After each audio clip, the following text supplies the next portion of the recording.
Hey, what's happening, guys? And today's MOAB is with the FMG9, and lo and behold, it's not with Akimbo. Wow, look at that.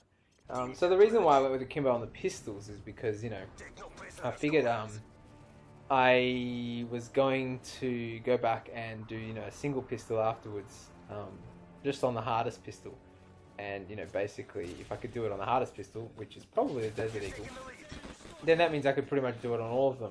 And so there's sort of no point going through and doing all that. But I, my intention was to originally just go through, do Akimbo on all the pistols, and then at least then I've done sort of all the guns, I suppose. And arguably, and this is true, Akimbo can be, and I know some of you agree. Some of you will disagree. Arguably, Akimbo can be more difficult than the single pistol because you can't aim down the sight, which is is an issue. It means you pretty much can't hit anyone at a distance. And if you've got specialists, then that means you've got hardline, which means you can't, you won't be able to like hit them and get an assist on them by just like tagging them and marking on the map, and then one of your allies goes around and kills them. So I couldn't do that in any of my pistol matches because anyone at a distance I had to just forget about. I had to kill just at close range. So there's advantages and disadvantages to having the Akimbo, but there I accidentally threw my knife, so I had to go and pick it up. So yeah, anyway, where was I? Oh yeah, that's right. So originally I was going to go through and do all the pistols and stuff and then do a single one. Well, I don't need to do that anymore for a certain reason. I'll tell you why.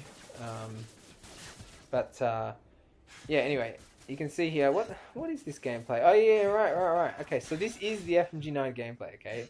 I know I'm running around with a striker and it looks like all I'm doing is I don't know, knifing people or something. I wasn't originally intending to try and go for the MOAB on this one, but what I did was I just got sick of playing or whatever. I thought, well, let's try and go for this MOAB. Let's try and go for the FMG9 one.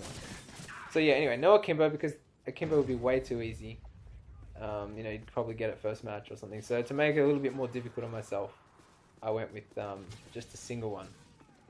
What the heck have I got the KSG out for now? Instead of, I don't know what the heck I was thinking. I was using KSG. Okay, anyway, so it's a very strange match. Started off using Striker, and now I'm intentionally dying so that I can change my class. And then my friend came along and killed this guy. Anyway, very, very odd. Okay, so anyway, in a recent commentary I talked about a game I was playing, a new game called Pwnsweet. A new game I was playing, but it's not necessarily a new game. It's from the 1990s. It's made by Hideo Kojima, the guy who made the Metal Gear Solid games. It's one of the games he made before he made Metal Gear Solid. Or Metal Gear, I think.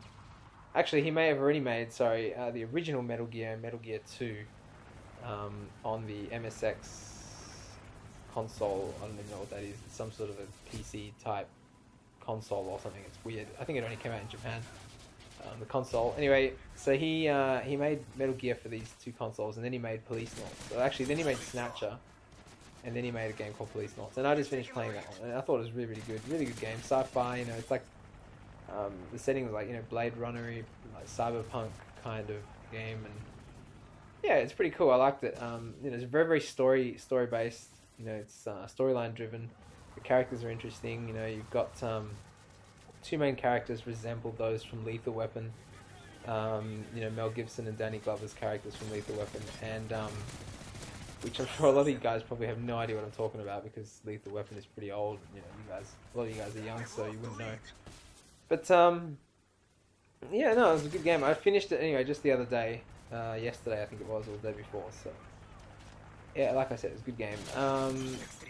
Alright, so today what are we talking about? Today we're talking about Twilight Princess, and what went wrong with that, and why Nintendo stuffed it up. But really, they didn't stuff it up all that much. There were a few things that were really annoying. A few things that held it back from being, the perfect Zelda game. And the first thing was, well, I'm going to talk about the Wii version, because that one there had more problems than the GameCube version. And the GameCube version fixed a few of the Wii problems, and I'll go through that. So the main one was, I think personally, that every time you started playing again, so if you played and then saved, and then came back and played again, every time you picked up a new rupee, so you picked up a green rupee, a blue rupee, a red rupee, yellow, whatever, it would tell you again how much, you'd have the little animation of, you found the rupee and it's worth this much, don't spend it all at once or some rubbish like that. So, that was really, really annoying. I hated that a lot. Every single time you played and you went over and picked up a rupee, that would come up. You know, it was so frustrating. I hated it. So I don't know why they did that. You know, it's not like you would forget that a green rupee is worth 1, a blue one, you know, blue one's worth 5, etc., etc. So you just wouldn't forget that. You don't need to be told every single time you play the game.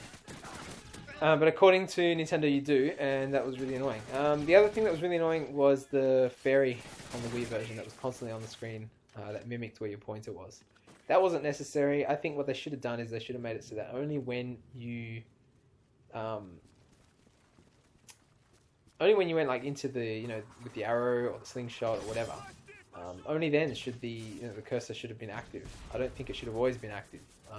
You know, Nintendo's reasoning, I suppose, is that, you know, they wanted you to know where your cursor was. Well, it's not really necessary to know that. And, you know, if the other thing is, if they wanted to have the fairy up on there all the time, which I don't think they should have. You know, I didn't like that. But if they wanted to, then I think at least it shouldn't have made a noise. Because every time you would, you know, especially on the Wii version, to be able to, well, only on the Wii version, the fairy's on there. So, you know, that's one of the things that the GameCube doesn't have, which is good. But, you know, every time you go to slash your sword, you have to shake your the Wii MOAB, you know, slash it from left to right or whatever. And,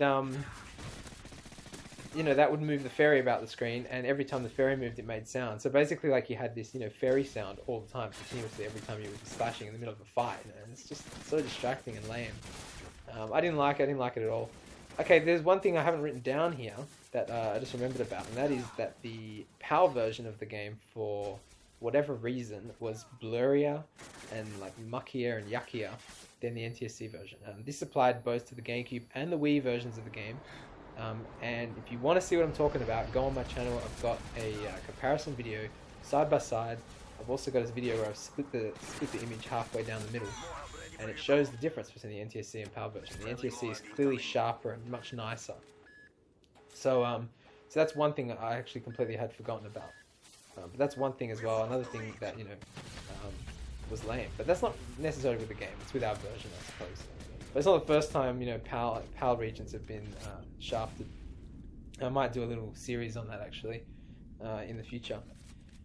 So the other thing that I really hated about Twilight Princess was on the Wii. This is, you know, remember, I'm always talking about the Wii. And that is that you couldn't control the camera. Okay, so on the GameCube, you had the camera stick. And basically, you could control the camera and move it however you wanted to, you know, left and right, whatever, zoom in, zoom out a little bit.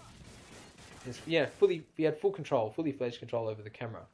And, you know, while you do have a little bit of control over the camera in the Wii version, by using Z, you know, to lock on, to like center the camera behind your character, behind Link, you know, it's nowhere near as good as what you had with the GameCube, because with the GameCube, like I said, you had the C-stick. You could literally spin the camera all around 360 degrees, however you saw fit. So that was really, really good. I liked that.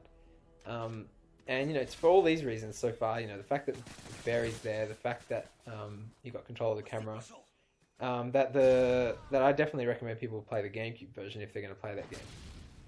Whenever someone says, you know, oh, I haven't played the game, I always say, play the GameCube version. The GameCube version's better if you can get a hold of it. It's much harder to find, which is, you know, a little bit annoying, but well worth it. And especially the NTSC version, if you can get your hands on that.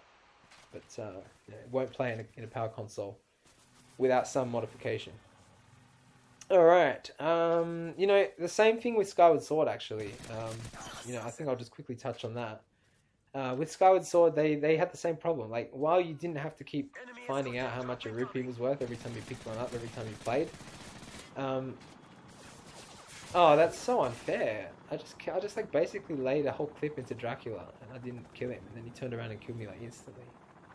Oh, that's really annoying. It doesn't matter, I got the m.o.a.b, so who cares. But anyway, yeah, so with Skyward Sword they did the same deal, you know, just not with rupees. They did it with those little collectible things that you get, like butterflies and things. I can't remember all the stuff you get, but all the little animals that you collect and all that stuff. Every time you collect them, it tells you, you know, you collected a butterfly, and it goes into your menu and adds one to the total that you already have. It just takes ages, and it's so ridiculous. It's completely unnecessary. You know, the first time you collect a butterfly, it'll say it. It'll add one to the list, and then it'll do it again next time you collect one for the first time you play, and all that kind of stuff. Anyway, So that's it for today, guys. And again, thanks for watching, and I'll be back with another one soon. And make sure you rate, subscribe, and comment.